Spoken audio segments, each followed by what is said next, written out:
جو چارچوب یاریان هفته 28 دا جو خلانای با کردستان دای انا دوک لیاری آخوری بری انا در بندی خان بو و انجام دا هر دوی انا هم گولاکی و کفون هر دست بکا یاری کردن انا دوک پس حدن ناف یاری گه داش بو تو مار کردن گولان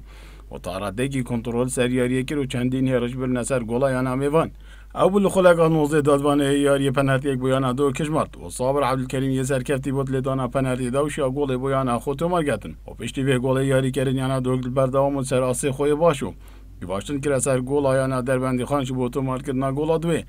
بله نیوایی که شاری دمای سرکفتن آیانا دو گل که بی برانبر بیان در بندی خان و نیوا دوی دا یاری کردن یانا در بندی خان پسر ناف یاری کرد داشت بود تو مرگ کردن گل و کبیه یاری کردن هر دو یانا هرش بر سر گلن هفدو تایبتی یاری کردن یانا دو کو گواش نگامازن اختصار یاری کردن یانا در بندی خان بله ده هرش که هفدش دا یونس انورشیا لخلاقا هفته نه گل بیان خود در بندی خان تو مرگتونو یاری دمایات بکه بیا هر دو آنها هم گلکه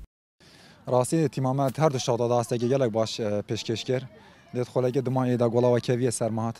راستی از بوندی جدیار اینم گله دلیوش تیمامت چون تقریبا نزدیک حتی 5 گل آجد بجمتش فریقا ما چون و بی تقریبا وجی سببه که کو گل سرماتی اگرم گل نگم گل د سرمت با اکید و طبابه لی سپاس با خود ما نخوش کام سوگر کری و طموحا یعنی جی و یا یاریگر جی مان خورده دا بیاف سالش که برابر یاریگر ما گنج بین